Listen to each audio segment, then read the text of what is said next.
Yan ang ano niya, ang reading.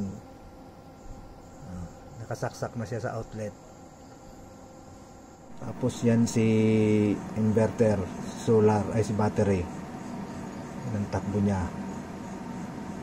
Yan po. Yan kuya, pabukas na yung aircon. Nakaset sa 20 temperature. Yan ang ano ng kuryente. Yan ang nakaano sa ano niya, sa screen niya. Yan po.